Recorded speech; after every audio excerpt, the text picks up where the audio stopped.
bon soldat de Jésus-Christ. Bien-aimés frères et sœurs, nous savons bien que, étant des enfants de Dieu, ayant accepté Jésus-Christ, nous avons déclaré la guerre à un ennemi, Satan et ses démons. Partant de là, nous sommes dans un combat au quotidien.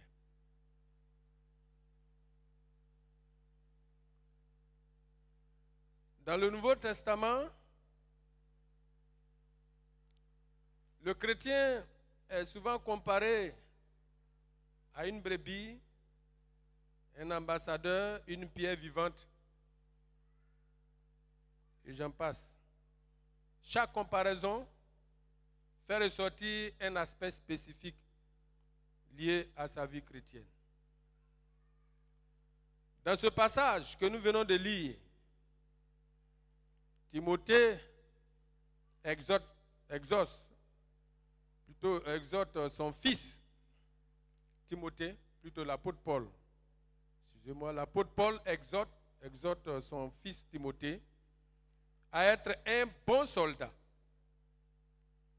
Il dit, souffre avec moi comme un bon soldat de Jésus. Et ici, le chrétien est appelé un bon soldat. En effet, le Seigneur a une armée dont il est le chef suprême. Dans l'Ancien Testament, son armée combattait avec des armes charnelles, c'est-à-dire physiquement. Les soldats partaient combattre l'ennemi et remportaient la victoire et conquéraient des territoires. Nous avons l'histoire de Josué, l'histoire de Moïse, Aaron et Our, où Josué était dans la vallée et Moïse et Aaron et Our étaient sur la montagne en train d'intercéder. Mais aujourd'hui, notre combat n'est pas charnel. Il est spirituel. Et les armes avec lesquelles le chrétien combat ne sont pas des armes charnelles non plus, mais des armes spirituelles. Des armes spirituelles pour renverser les forteresses des ténèbres, des puissances diaboliques. L'armée de Dieu, en ces temps de la fin, est composée de volontaires, des soldats spirituels qui l'aiment de tout leur cœur, qui ont une vision, celle d'occuper les territoires qui leur a été échu. Partant de là, bien-aimés, 3 choses sont nécessaires pour le soldat de Jésus-Christ. 3 choses sont importantes. Vous et moi, ici présents, qui aimons le Seigneur, qui avons accepté le Seigneur, qui marchons avec le Seigneur, nous sommes des soldats de Jésus-Christ. Nous constituons l'armée de Christ. Alléluia. Mais notre combat n'est pas physique. Paul nous le dit, nous n'avons pas à combattre contre la chair et le sang.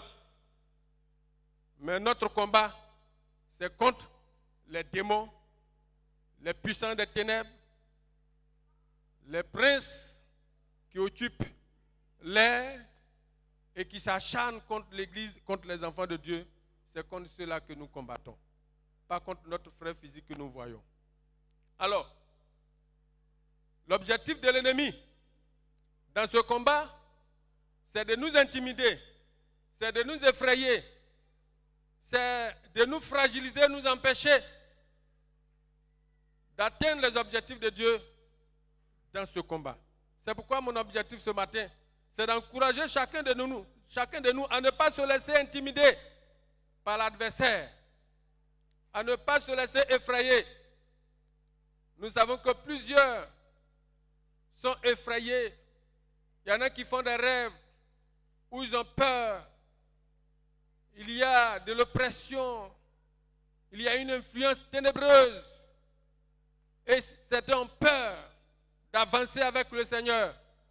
Mais mon frère et ma soeur, je voudrais nous dire qu'en tant que des soldats de Christ, nous ne devons pas nous laisser intimider par l'adversaire. Nous ne devons pas avoir peur. Nous ne devons pas avoir peur. Pourquoi? Parce que le chef de l'armée dans laquelle nous sommes recrutés a vaincu l'adversaire. Alléluia. Il a tout pouvoir et il ne nous abandonne pas. Il est avec nous pour nous soutenir dans ce combat jusqu'au bout. Donc, nous n'avons pas à nous laisser intimider, à nous laisser influencer par l'ennemi. C'est vrai que les ténèbres avancent, s'amoncellent, mais ce que nous devons savoir, c'est que nous avons gagné le combat d'avance. Alléluia. Et les ténèbres n'y régneront pas toujours.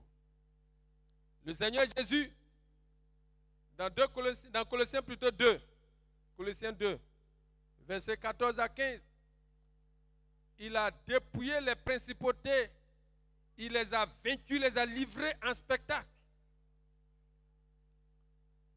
En nous souvenant de cela déjà, nous devons être réconfortés, fortifiés dans cet élan de combat et ne pas avoir peur. 3 choses sont essentielles. La première des choses, c'est qu'il y a des armes spirituelles avec lesquelles nous combattons. Nous devons nous les approprier. Nous approprier des armes spirituelles que Dieu met à notre disposition. Nous devons nous approprier des armes spirituelles que Dieu met à notre disposition. Nous venons de fêter l'anniversaire de l'effusion du Saint-Esprit. Nous avons reçu l'onction de l'Esprit de Dieu, la puissance du Saint-Esprit avec nous. Et ayant ce feu, bien-aimés frères et sœurs, nous devons nous approprier les armes spirituelles pour combattre et combattre jusqu'au bout. Nous avons des armes offensives et des armes défensives. Les armes offensives, ce sont les armes avec lesquelles nous attaquons et nous dégageons le camp de l'ennemi, l'atmosphère, et nous avançons. Et les armes défensives nous permettent de résister, de répliquer toutes les fois que nous sommes attaqués pour vaincre l'adversaire. Dans Éphésiens, chapitre 6, versets 10 à 18, Paul nous énumère ces armes avec lesquelles nous combattons. Paul dit ceci: tenez ferme, tenez donc ferme. Ayez à vos reins la vérité pour ceinture. Revêtez la cuirasse de la justice. Mettez pour chaussure à vos pieds le zèle que donne l'évangile de paix. Prenez par-dessus tout cela le bouclier de la foi, avec lequel vous pourrez éteindre les traits enflammés du malin. Prenez aussi le casque du salut et l'épée de l'esprit, qui est la parole de Dieu. Oui, bien-aimés frères et sœurs, voici ces armes qui sont là, que l'apôtre Paul nous cite, que tout chrétien doit s'approprier pour manier cela. Le guerrier, c'est cela. Le guerrier manie les armes. Il manie les armes que son commandant lui a fournies. Et avec ces armes, il combat et il se défend. Malheureusement, bien des personnes parmi nous oublient qu'elles sont équipées en armes spirituelles contre l'adversaire. Puisque L'ennemi qui est en face de nous n'est pas visible. Nous ne voyons pas Satan et ses démons. Et les entités spirituelles autour de nous, nous ne les voyons pas. Et donc, c'est un combat spirituel avec des âmes spirituelles. Mais les âmes que Dieu nous a données sont des âmes puissantes. Alléluia. Des âmes puissantes. Nous devons les saisir, nous les approprier pour combattre l'adversaire et remporter des victoires à la gloire de notre Dieu. Voici ce que l'apôtre Paul nous dit au sujet des âmes que Dieu met à notre disposition. Ce sont des âmes puissantes. Paul dit ceci dans 2 Corinthiens chapitre 10, verset 4. Il dit, car les âmes avec lesquelles nous combattons ne sont pas charnelles, mais elles sont puissantes par la vertu de Dieu pour renverser des forteresses. Alléluia. Pour renverser des forteresses. Nous renversons les raisonnements et toute hauteur qui s'élève contre la connaissance de Dieu. Et nous les amenons, toute pensée, captive à l'obéissance de Christ. Bien-aimés, approprions-nous de l'épée de l'esprit, qui est la parole de Dieu, qui nous permet de combattre le mensonge, les doutes, les tentations et proclamer l'évangile de paix. Approprions-nous de la prière, qui est une âme puissante, qui renverse la forteresse de Satan et de ses démons. Elle nous permet aussi de nous approcher davantage du Seigneur, recevoir les directives pour réussir dans le combat spirituel. Approprions-nous de la foi. La foi en Jésus-Christ est une âme essentielle. Elle nous permet de pouvoir faire face à tout ce qui se présente à nous comme obstacle, comme difficulté. Résister à l'ennemi, mener des attaques assez importantes, dégager l'espace, foncer et avancer. Alléluia. Approprions-nous de la vérité qui est la connaissance de la parole de Dieu, la connaissance de Dieu et la volonté de Dieu pour vivre selon ses recommandations. Bien-aimés frères et sœurs, revêtons-nous de la cuirasse, de la justice. Chaussons nos chaussures, le zèle que donne l'évangile de paix. Habillons-nous du bouclier de la foi, du casque du salut. Chacun doit avoir l'assurance de son salut. Voici des armes que chaque chrétien doit s'approprier. Le bon soldat de Christ doit s'approprier pour remporter la victoire dans le combat. Une chose est d'avoir les armes spirituelles que nous pouvons connaître. Mais une autre chose, pour le bon soldat, c'est d'être discipliné. Être discipliné. Un bon soldat doit être discipliné. Celui qui est discipliné, c'est celui qui ne mélange pas les choses, qui n'agit pas dans le désordre. Le soldat discipliné respecte les directives du commandant de bord. Il respecte les instructions qui viennent de là-haut. Il obéit à la lettre. Le soldat discipliné ne rate pas la cible. Le soldat discipliné est celui qui fait tout pour rester dans les normes. La discipline est une règle de conduite commune à tous ceux qui font partie d'un corps. C'est également un ensemble de règles de conduite définissant une corporation. Le respect des bonnes pratiques de l'éthique et de la déontologie. Il faut pour cela appliquer sur soi une rigueur. En tant que soldat, bon soldat du Seigneur doit être rigoureux envers lui-même. Le bon soldat du Seigneur n'est pas distrait. Paul, dans 1 Corinthiens 9, verset 27, dit « Je traite durement mon corps, afin qu'après avoir prêché aux autres, que je ne sois pas rejeté. » Oui,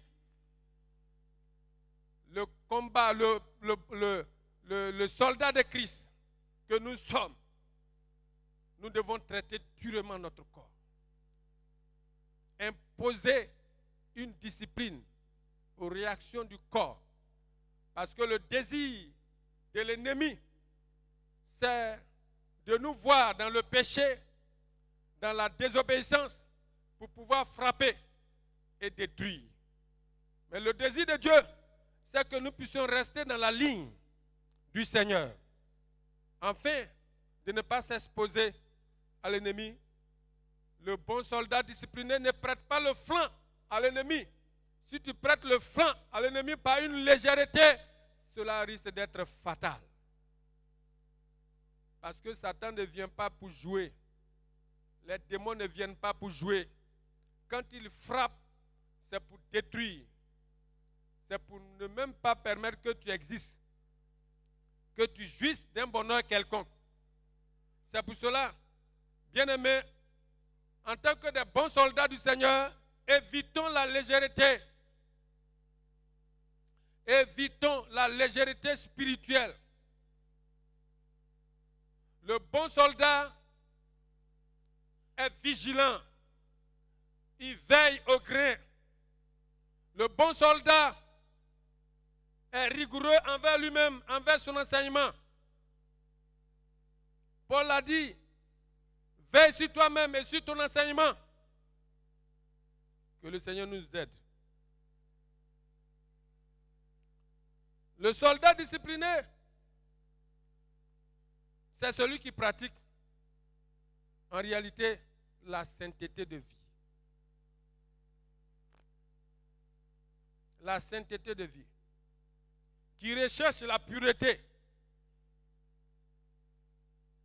Et cela implique un engagement volontaire à obéir aux recommandations de notre Dieu. Obéir. En ces temps de la fin, tout bon soldat chrétien doit mener une vie de sanctification continuelle. Une vie de pureté. Il faut que ta vie brille spirituellement. Quand tu marches dans la pureté, dans la sainteté, l'ennemi a peur de toi. Le Seigneur Jésus pouvait dire, le diable vient et il n'a rien à moi. Mais quand Satan vient et qu'il sait qu'il a quelque chose en toi, tu deviens vulnérable. Tu deviens une proie facile à gagner, à capter, à détruire. Bien-aimés frères et sœurs, en ces temps de la fin, ne jouons pas avec notre vie de sanctification, notre vie de pureté, notre vie de consécration. Bien-aimés frères et sœurs, le chrétien qui vit dans la sainteté fait trembler le camp des démons et des puissants des ténèbres. Le chrétien qui vit dans la sainteté est un soldat puissant que Satan craint. Mais si tu vis dans le péché, dans la souillure, tu te caches aux yeux des hommes. L'homme ne te voit pas, mais Dieu te voit. Et tu t'exposes à Satan et à ses démons. Bien-aimés frères et sœurs, je nous encourage à veiller à notre vie de pureté et de sanctification.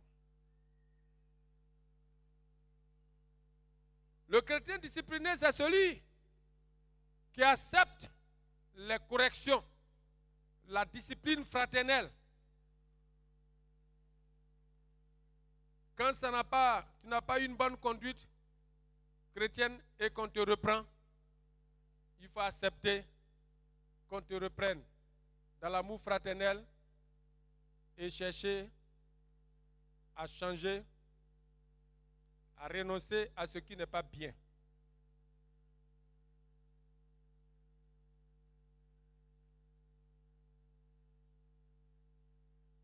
Bien-aimés frères et sœurs, la discipline chrétienne n'est pas une contrainte, mais plutôt une démarche volontaire pour se rapprocher davantage de Dieu, devenir conforme à l'image de Christ et être un bon soldat de Christ. Paul a dit, souffre avec moi comme un bon soldat de Christ.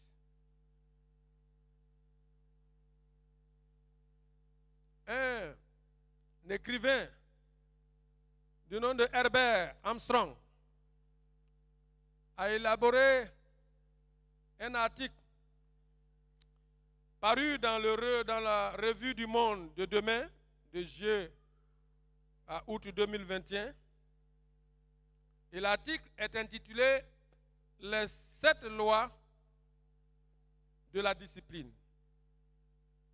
Les 7 lois du succès par rapport à la discipline. Et il a fait savoir que tout succès a une base disciplinaire. Tout succès a une base disciplinaire. Tu veux réussir dans tes études, mais si tu n'es pas discipliné pour avoir une organisation de travail que tu respectes, ce n'est pas évident que tu puisses t'en sortir. La discipline est très importante pour nous amener à atteindre les objectifs que nous nous fixons. C'est pourquoi tout bon chrétien, soldat de Christ, doit être discipliné pour atteindre les objectifs de Dieu. Alléluia. Enfin, le troisième élément que je voudrais relever et qui doit caractériser le bon soldat de Christ, c'est le courage.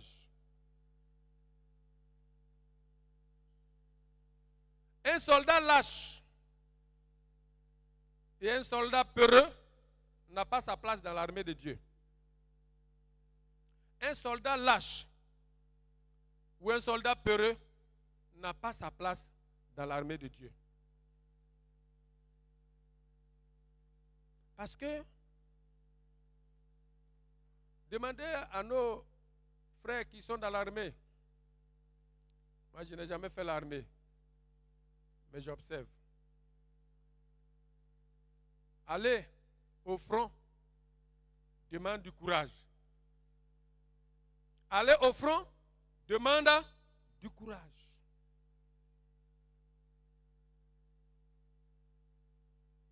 Et nous, en tant qu'enfants de Dieu, soldats de Christ, devant certaines réalités, si tu n'as pas du courage, si tu es peureux, tu ne pourras pas avancer. Je me rappelle une année, on détruisait les fétiches d'un vieux. Et il y a l'un des fétiches qu'il appelle tonnerre. Il dit, mon petit, ça là, c'est tonnerre. Effectivement, la renommée de ce vieux est telle que ses pouvoirs mystiques sont dangereux, capables de te paralyser même sur le champ. Et moi, je lui dis qu'on va brûler les fétiches qui sont là. Il me dit, mon petit, tu es sûr que tu peux brûler ce fétiche et puis vivre? Je dis, mon Dieu, que je sers, est au-dessus de ces fétiches. Ils sont déjà vaincus depuis la croix du Calvaire. Donc, en vertu des pouvoirs que Jésus m'a conférés, je brûle ces fétiches et je n'aurai rien. Alléluia. Mais si tu trembles devant une telle réalité, mais l'ennemi va t'avoir. Le soldat chrétien n'a pas peur des démons. Il n'a pas peur des sorciers. Il n'a pas peur des mystiques. Il n'a pas peur des Jésus-chrétiens. Il n'a pas peur des francs-maçons. Il n'a pas peur même de Satan. Le nom de Jésus-Christ, le nom de Jésus a un pouvoir. Satan ne peut pas résister au nom de Jésus. Donc le chrétien, soldat de Christ, ne doit pas avoir peur. Il doit être courageux. Être prêt à mourir pour la cause de Christ, la cause de son maître, Jésus, notre commandant, notre chef. Oui, chers frères et sœurs, les temps que nous vivons sont des temps dans lesquels l'ennemi veut nous distraire. Il veut nous faire peur. Il veut nous faire croire que le Dieu que nous servons n'est pas capable d'agir en nous et avec nous. Ne nous laissons pas faire, bien-aimés frères et sœurs. N'ayons pas peur. Il y en a qui ont peur même d'aller au village à cause des sorciers, des mystiques. À des chrétiens, quand ils entendent parler de sorciers à côté ici, là, ils tremblent des gens. Et j'ai remarqué, quand on donne des sujets de prière, il faut combattre les sorciers. C'est là même qu'on claque même les mains. On prie avec ferveur au nom de Jésus. Tu entends des bruits dans la salle. Comme si le sorcier, il est quelque chose. Il ne peut rien. Les démons ne peuvent rien. On ne doit pas avoir peur. Il y en a qui ont peur même de dormir seuls dans leur chambre. Parce que ils ont peur des puissants des ténèbres. Non. Il faut être courageux. La vie chrétienne, c'est pour les courageux. Si tu n'es pas courageux, tu ne peux pas mener cette vie chrétienne. Il y a des obstacles. Il y a des défis. Il y a des oppositions. L'ennemi est farouche. Mais il faut des courageux pour avancer. Si tu n'es pas courageux, tu ne peux pas aller au bout de la vie chrétienne. Quand je me rappelle les martyrs chrétiens, face à la mort, se disent prêts à offrir leur tête. Il y en a qui ont été sciés. On vient, on te demande, veux-tu être chrétien? Veux-tu rester chrétien? Si tu dis oui, allez, ta tête est partie. Nous, en tant qu'enfants de Dieu, bons soldats du Seigneur, n'ayons pas peur. Alléluia. Même si nous devons mourir pour Christ, bien-aimés frères et sœurs, restons courageux. N'ayez pas peur d'annoncer l'évangile, de proclamer Christ autour de nous, dans nos services. Même à des personnalités, n'ayez pas peur de leur présenter l'évangile qui sauve. C'est pour leur bonheur, pour leur bien. Un chrétien doit être courageux. Si tu es courageux, tu es capable d'annoncer Christ partout où tu es. Tu ne dois pas avoir peur de parler de Christ. Christ, notre victoire. Alléluia. Chers frères et sœurs, voici le jeune David, dans 1 Samuel 17. Face à ce géant Goliath, il n'a pas eu peur. David s'est présenté et il a défendu le peuple d'Israël. Il a vaincu Goliath, coupé sa tête. Il n'a pas reculé. Pendant que le peuple reculait, le peuple avait peur. David n'a pas reculé. David s'est présenté. Il a affronté Goliath avec l'âme que Dieu lui a donnée. Il a refusé l'âme de Saül. L'âme que Dieu lui a donnée, c'est avec cette âme-là qu'il a vaincu Goliath. Oui, nous aussi, Dieu nous a fourni des âmes spirituelles. Ces âmes sont puissantes pour renverser les forteresses des ténèbres. Bien-aimés, approprions-nous de ces âmes-là et combattons nos adversaires qui se posent à nous, qui se posent à l'œuvre de Dieu, qui constituent un obstacle. Chers frères et sœurs, réveillons-nous, levons-nous et combattons le bon combat. Comme l'apôtre Paul a dit, j'ai combattu le bon combat, j'ai gardé la foi, j'ai achevé la course, désormais la couronne m'est réservée. Tout bon soldat qui demeure dans cet élan jusqu'à la fin recevra la couronne de gloire. Alléluia. recevras la couronne de gloire. Il ne faut pas te laisser intimider, mon frère, ma soeur. Oui, dans ton songe, s'il y a un démon qui se présente, il faut le chasser. Il faut le chasser. Le briser au nom de Jésus. Tu as reçu le pouvoir. Il dit, voici, je vous ai donné le pouvoir de marcher sur les serpents, les scorpions et sur toute la puissance du diable. Et rien ne peut vous nuire. Nous avons reçu ce pouvoir. Pourquoi nous avons peur? On a l'autorité. On ne doit pas se laisser intimider par quoi que ce soit.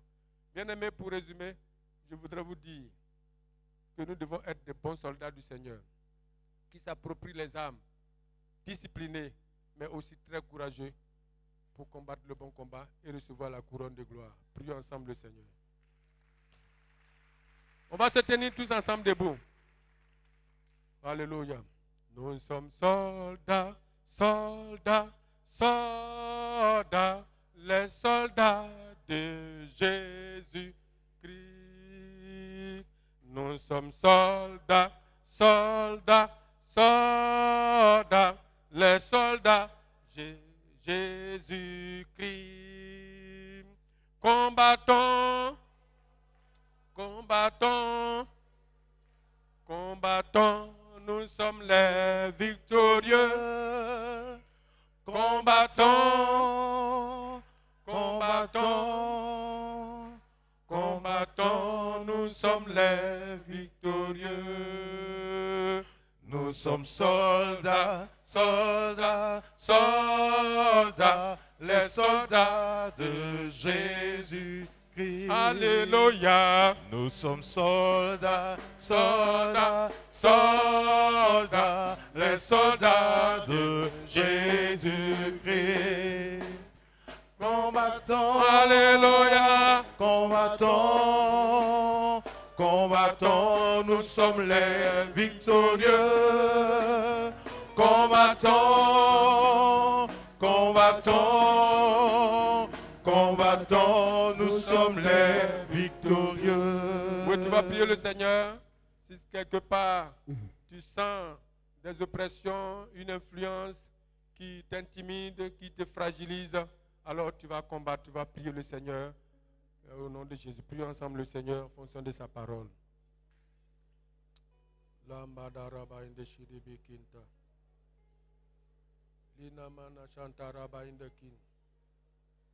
nom de Jésus-Christ de Nazareth. Seigneur, merci pour les armes spirituelles que tu nous as données pour renverser les forteresses de Satan, de ces démons. Seigneur, pour tenir ferme dans le combat jusqu'au bout. Donne à ton peuple de ne pas se laisser intimider, refroidir.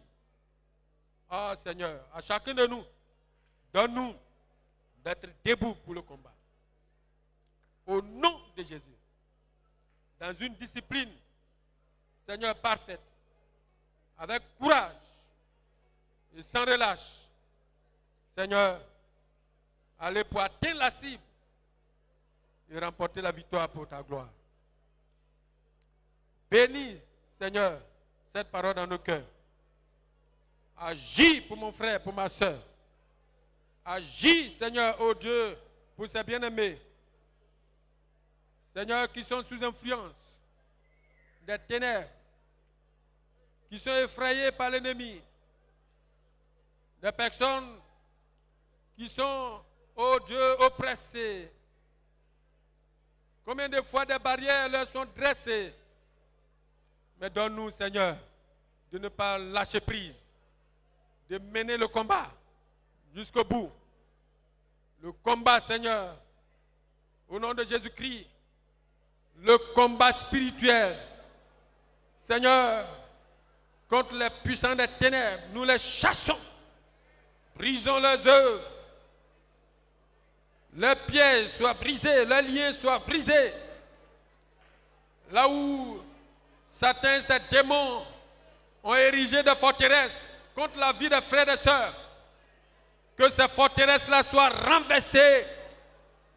Au nom de Jésus, les forteresses de la mort, de l'échec, les forteresses, Seigneur, ô Dieu, de la misère, de la pauvreté, les forteresses, Seigneur, ô Dieu, oh, de la maladie, soit renversé, renversé, renversé, renversé, renversé, renversé. Je brise, je brise, je brise, je brise, je brise, je brise le pouvoir, je brise le pouvoir dans la vie de mon frère et de ma soeur, dans la vie de l'Église.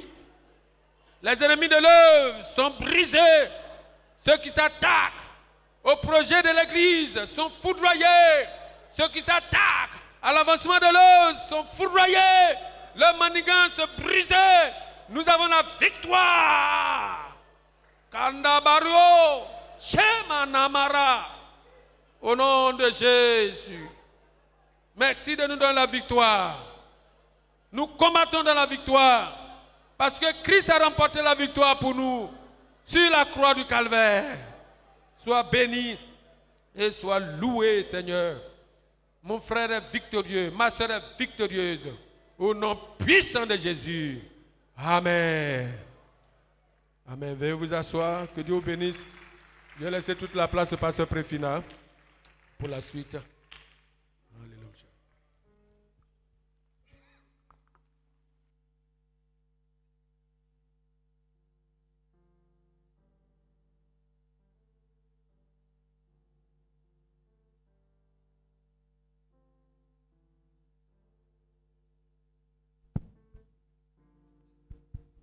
Est-ce qu'on peut acclamer encore le Seigneur?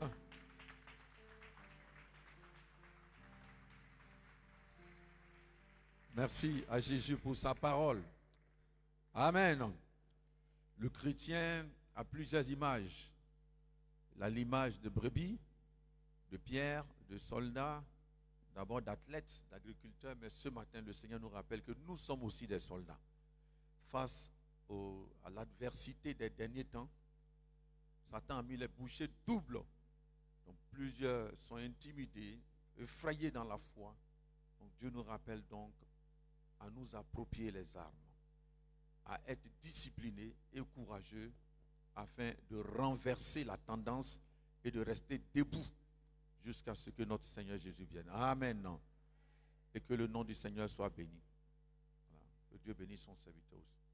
Voilà, les femmes, nous voulons vous laisser la place. Les femmes sont là pour la suite du programme. Donc, un chant, groupe musical, le temps que elles s'apprêtent rapidement. Un chant. Faites un peu vite. Merci.